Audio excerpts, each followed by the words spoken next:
আমাদের সবাইকে একদিন মরতে হবে, হয়তো আজ নয়তো কাল। এই পৃথিবীতে আমরা কেউ চিরস্থায়ী নয়।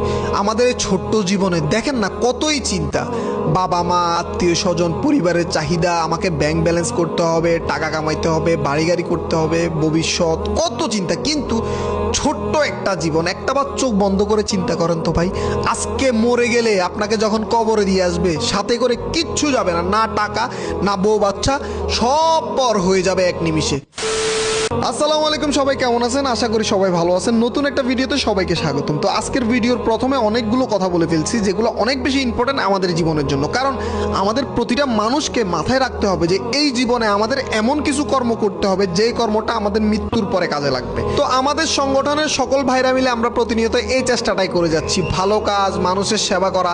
তেমনই একটা কাজ আলহামদুলিল্লাহ আজকে আমরা নিয়ে আপনাদের সামনে হাজির হলাম। আমাদের এলাকার মসজিদ পরিষ্কার করতেছি।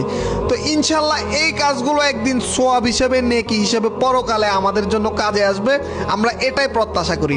এখন অনেকে হয়তো বলতে পারেন, ভাই আপনারা ভালো কাজ করতেছেন, ভালো কথা করেন, সমস্যা নেই, কিন্তু আপনারা ভিডিও আকারে সোশ্যাল মিডিয়াতে কেন প্রচার করছেন? আমাদের কথা হলো ভাই, আমরা ভালো কাজ করতেছি, আমরা পরকালে একা কেন শান্তিতে থাকবো?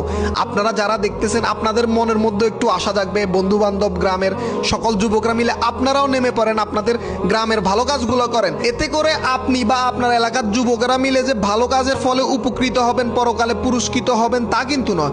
আপনাদের এই ভালো কাজের ফলে আপনার গ্রামবাসী যারা সমস্যায় পড়ছে, বিপদে এগিয়ে গেছেন, তারাও কিন্তু উপকৃত হচ্ছে, তারাও কিন্তু মহান আল্লাহ তাআলার কাছে আপনাদের জন্য দোয়া করবে, আপনাদের ভালো কামনা করবে। তো আজকে শুক্রবার সকাল সকাল চলে আসলাম আমরা সবাই মসজিদে, কারণ আমরা অন্যান্য দিনগুলোতে বিভিন্ন কর্মব্যস্ততায় দিন কাটাইতে হয়, কেউ চাকরি করে, কেউ বিজনেস করে।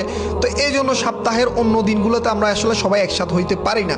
সেই সুবাদে আমরা শুক্রবার দিনটি নির্দিষ্ট করে যে শুক্রবার সকাল সকাল ইনশাল্লাহ নামাজের আগে আমরা মসজিদটা পরিষ্কার করব। আর মসজিদে আমরা প্রথম আসছি, ফ্যানগুলো ক্লিন করছি, আপনাদেরকে ভিডিওতে দেখাইছি। তারপরে আমরা মসজিদের যে থাই গ্লাস আছে, গ্রিল আছে, বাহিরের ব্যালকনি আছে, ওগুলো পরিষ্কার করছি। আর একটা জিনিস কি, প্রতিটা কাজ থেকে অনেক কিছু শেখার আছে। যেমন আপনি একা একা কোনো কাজ করতে যাবেন, ধরেন এই মসজিদটা পরিষ্কার করতে যাবেন, আপনার কাছে অনেক সময় লাগবে, অনেক কষ্ট লাগবে।